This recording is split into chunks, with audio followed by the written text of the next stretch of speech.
पाठ करते समय जिस दिए को लगाया जाता है उस दिए में भगवान स्वतः आकर खड़े हो जाते हैं। उस दिए को हाथ में आरती के लिए नहीं उठाया जाता, उससे हमारे घर की लक्ष्मी समाप्त होती है, महाराज लक्ष्मी छिन्न होती है। पाठ करते समय जो दिया लगाया है, आपको अगर भगवान की आरती करना है तो अलग से एक बत्ती ले लो, भले उसमें ज्यादा घी ना डालिए, और उस बत्ती से फिर भगवान की आरती उतारो। बत्ती नहीं है कपूर से उतारो, कपूर नहीं है अगरबत्ती से उतारो, अगरबत्ती नहीं है धूप बत्ती से उतारो, धूप बत्ती नहीं है तो हाथ की 4 उंगलियां फैला लीजिए और भगवान की आरती उतारो। हाथ से भी नहीं कर सकते, एक पुष्प ले लीजिए उससे उतार लीजिए, पर भगवान की आरती कुछ दूसरी ही दीप से होना चाहिए। जो लगाया है पाठ के लिए वो नहीं, उससे लक्ष्मी छिन्न होती, लक्ष्मी समाप्त होती। तिलसोत जानते हो, एक बड़ा सा दिया जो इतना बड़ा होता है जिसको दिवाली पे लगा, तिलसोत। एक होता अखंड दिया बड़ा दिया, एक होता ठप्पे का दिया नीचे रखा हुआ दिया मिट्टी का दिया, एक होता है डब्ल्यू जैसा दिया एस जैसा। तो धनतेरस की कथा कहती है कि एक बार माता संतोषी भगवान गणेश जी महाराज की पुत्री माता संतोषी बैठी हुई थी, और संतोषी माता गौ माता की जो पूंछ होती है, उस पूंछ के जो बाल होते हैं नीचे के, तो माता संतोषी उन पूंछ के बाल को अपने हाथों से साफ कर रही थी।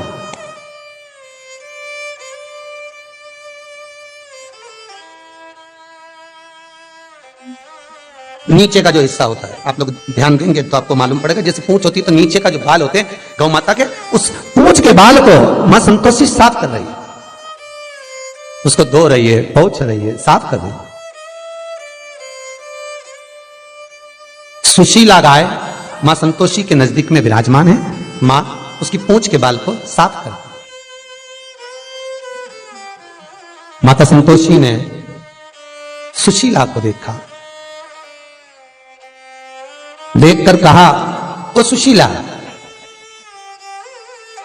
देखिएगा दीप कब प्रकट हुआ, दिया कब से प्रकट हुआ, यह कोई आज का चरित्र नहीं है।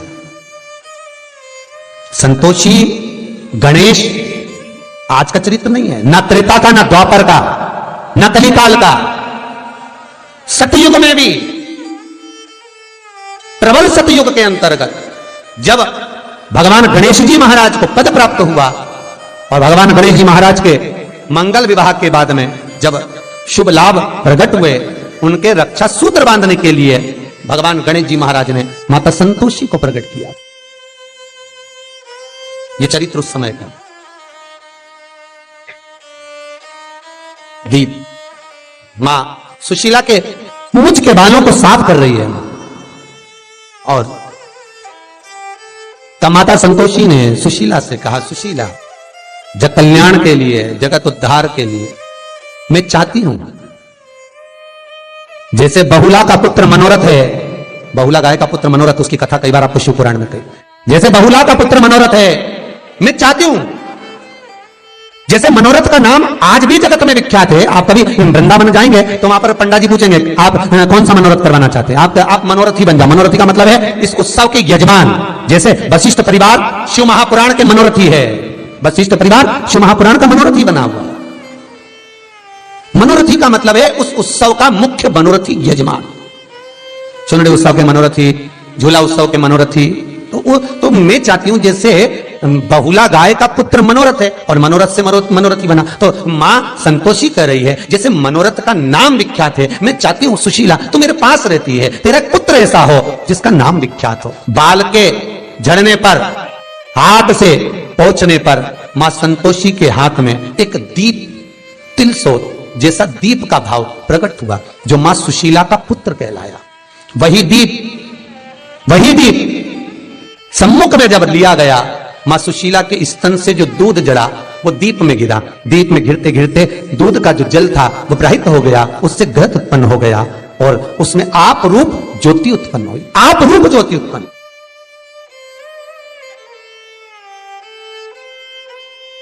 धनतेरस के दिन महाराज मां संतोषी ने निवेदन किया है, दीपदेव तुम तुम्हारे जब तक तुम्हारी ज्योति प्रकट रहेगी, प्रकाश रहेगा, जिस देवता का आवाहन कर कर दीप जलाया जाएगा, उतनी देर तक मैं वर देती हूं वो देवता उस दीप पर खड़ा मिलेगा।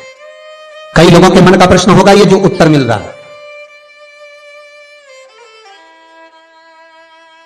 जिस देवता का आप आवाहन करेंगे, जिस देवता का आप स्मरण करेंगे, वो देवता वहां पर हाजिर है, सम्मुख। जिसका आप आवाहन कर रहे हैं, जिसका आप स्मरण कर रहे हैं, वो वहां पर है,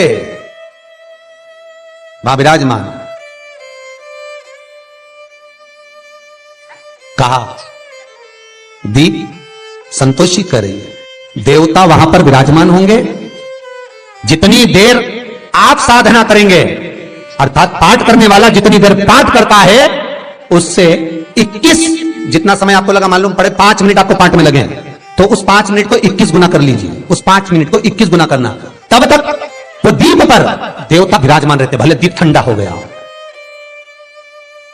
भले दीप में घी नहीं है, वो जितनी देर 21 गुना तक वो दीप का भाग वहां पर है, देवता वहां विराजमान। तो आप यदि उस स्थान से देवता को तुरंत उठा लेते हो, तो ना तो पाठ करा आपने, ना तो उसका फल मिलता है, और लक्ष्मी अलग छिन्न होती है। इसलिए दीप जलाओ, पाठ करते समय मना नहीं है, पर उसी दीप से आरती ना करें। दीप दूसरा प्रज्वलित करें, नहीं कर सकते फूल से आरती करें, वो भी नहीं कर सकते, नाम स्मरण करें, पर करें। धनतेरस की कथा हो सकता है कोई समय अपना ऐसा रहा होगा, अपनी जिंदगी में अपनी भी समय में कोई गरीबी रही होगी, कोई ऐसा समय ऐसा आया होगा कि दुनिया लोग धन वालों के पास जाते होंगे, आपसे कोई बात ही नहीं करता होगा। हो सकता है आपको मान भी नहीं मिलता होगा, हो सकता है आपको हमको सम्मान भी नहीं मिलता होगा। कोई एक समय ऐसा होगा कि आपको कोई पूछता नहीं होगा, पर भगवान विश्वनाथ ने जैसे मलमास पर कृपा करी, ऐसी कृपा मेरा विश्वनाथ शायद आप पर भी करा होगा, तो दुनिया ने पूछना चालू कर दिया होगा।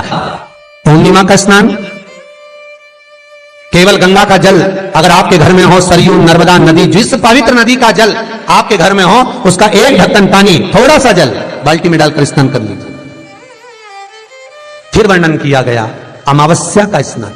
तो अमावस्या का स्नान महाराज शास्त्र कहता है, शास्त्र वर्णन करता है, अगर तुलसी की लकड़ी, पुरुषोत्तम का अमावस्या, पुरुषोत्तम की अमावस्या, तुलसी की लकड़ी पानी में घुमाकर, लकड़ी नहीं हो तो माला तो होगी ही, जल में भ्रमण कराकर, जल में घुमाकर, तुलसी की लकड़ी को जल में डालकर स्नान जो करता है, मात्र घुमाना है, लकड़ी डालकर नहीं रखना है, घुमाकर अपने पूजन वाले स्थान पर रख लो, या पानी में पहले से घुमा लो, उस पानी को ले जाकर डाल दो। अमावस्या स्नान जो जीव करता है पुरुषोत्तम की अमावस्या का, शिव महापुराण की कथा कहती है, जितनी वर्ष में सोमती पड़ती है, सोमती अमावस्याएं पड़ती हैं, शनिचरी अमावस्याएं पड़ती हैं, सारी अमावस्या का पुण्य उस जीव के खाते में चला जाता है। तो कहीं नहीं जाना आप, बस ये जो तिथियां हमारे यहां विष्णु पुराण में, शिव महापुराण में, स्कंद पुराण में जो तिथियां बताई गई, बस उसका स्मरण करना है। शंकर भगवान पर शिव पुराण कहती है एक अक्षत की मूलता। कितनी मूलता? एक अक्षत, मात्र एक चावल का दाना, मात्र। शिव महापुराण कहती है, विद्येश्वर संहिता कहती है, मात्र शंकर को बहुत मुट्ठी भरकर अक्षत नहीं चढ़ाना, बहुत सारा सामान नहीं चढ़ाना, एक अक्षत का दाना शिव को दिया जाए, वो भी आका हो। शंकर कहते हैं थोड़ा दो, पर पूरा दो, थोड़ा ना, मतलब उसमें कुछ बचाने का भाव ना रहे। तुम 2 क्षण के लिए अगर भगवान का भजन कर रहे हो, 2 क्षण के लिए शिव अर्चना कर रहे हो, 2 क्षण के लिए भगवान का गुणगान कर रहे हो, तो वो 2 क्षण तुम्हारा शिव में लगना चाहिए। शंकर में तुम्हारा वो 2 क्षण लगे और शिव तुम्हारा हो जाए और तुम शिव के हो जाओ, बस वो 2 क्षण तुम्हारा शंकर के प्रति समर्पण का हो। उम्मीद है यह वीडियो अच्छी लगी होगी। अच्छी लगी हो तो इसे जरूरतमंदों के साथ जरूर शेयर करें, ताकि वे भी इस उपाय से लाभ उठा सकें। धन्यवाद। श्री शिवाय नमस्तुभ्यम।